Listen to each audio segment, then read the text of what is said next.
Let's begin a commercial auto quote. We'll begin on the home screen of the Rockford Express and float over to the left-hand side of the screen to the Actions tab, where we'll choose New Quote. You can see we're now in the Product Selection tab, and we'll come to the Product Selection tile and select an effective date and a state of coverage, and then Continue. We're given a Product Selection List tile, and we'll choose Commercial Auto. You can see we're now in the Quote tab, and floating down the left-hand side we have a quote summary tile that gives us a quote number. Some other information such as the quoted premium is not yet available. At the top of the screen we have a row of chevrons that will step us through our process, beginning with Policy. The Policy General tile will give us our product, effective dates, agent number. We'll view our disclosure and then confirm that it's been read. The IntelliScore is still pending, so we'll move to Insured Information. Selecting your entity type will determine the fields of information that are provided for you. We'll go ahead and enter our name, DBA, and tax ID information.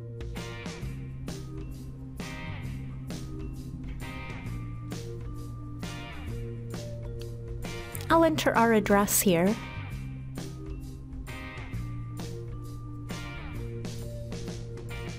And then I'll choose this icon to verify the information. This will generate a zip code and make sure everything's correct on our mailing address.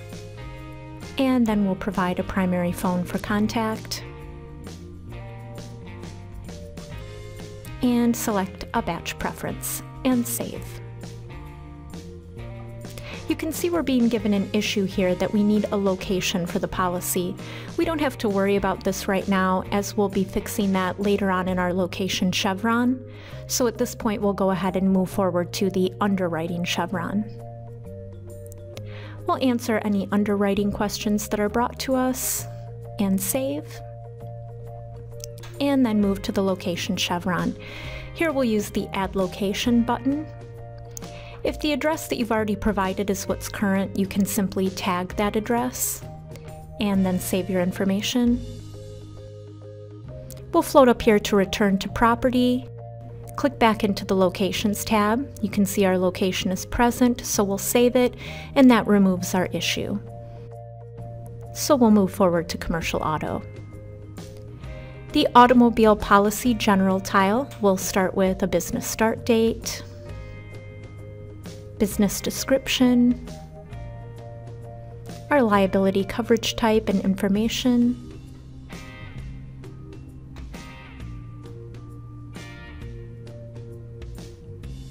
and once we've completed this tile, we'll move over and save our information. Scrolling down, we'll move to the driver list and add a driver. We'll enter in identity, birth date, gender, license information, etc.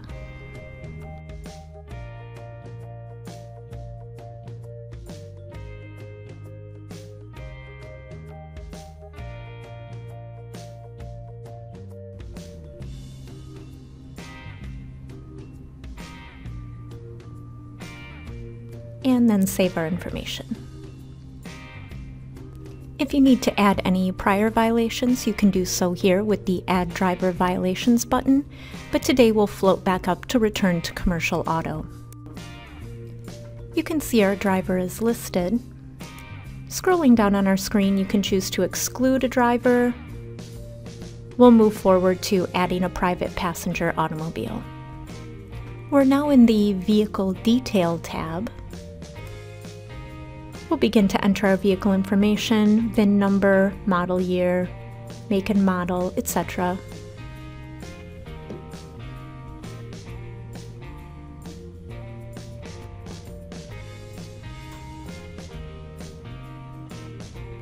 And then continue with the private passenger automobile detail tile.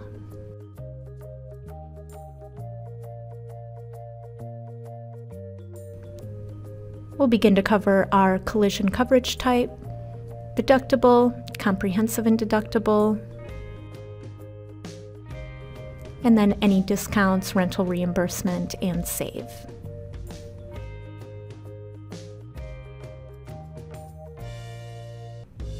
At this point, we can choose to enter additional coverages.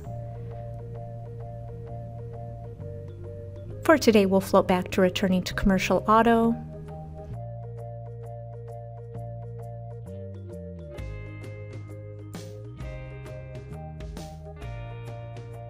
And move to our loss history chevron.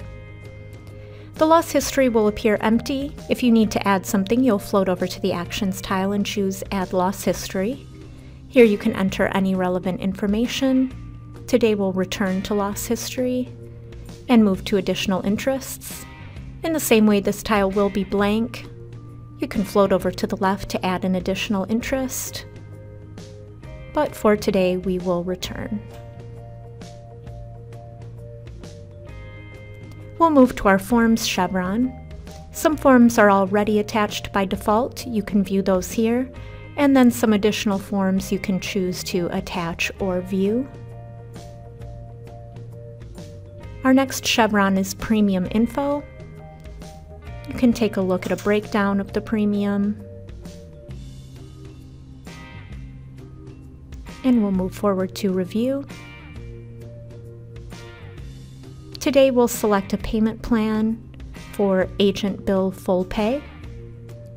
And when you scroll down, you'll be able to take a look at your payment schedule and reports, and we'll save this.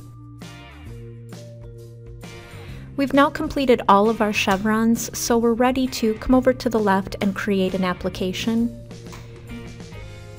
You can see that once we do that, we're brought into the Application tab at the top. Floating down to the left, we now have an application summary with an application number to reference.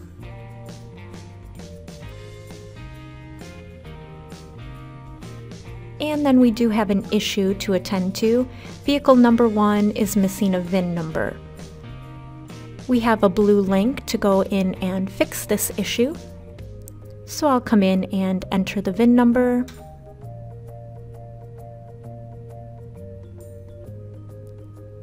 And then save. We have one more issue, and that's asking us for some additional policy underwriting questions based on what we entered into our quote. So again, we'll link in to go and fix those. We'll respond to any questions that are provided for us. And then save. So we have no further issues. We can come over to the left-hand side, the Actions tile, and finalize our transaction. Now we have a new group of issues, and you can see we don't have a blue link for any of these. These issues must be handled by an underwriter, so we've done everything we can to attend to those. We'll float down to the Cash with Application payment, enter in our check and check number, and then we'll float down to the bottom and submit for approval. Going into our recent list, you can see that John Smith has a pending approval, a reference number for this application, and you can choose to view it. If you do so, it will let you know it's currently owned by the underwriter, but you can inquire. Come up to the Application tab, and you can view all of your chevrons. We'll wait for the underwriter to return this application, and at that point we'll be ready to issue new business.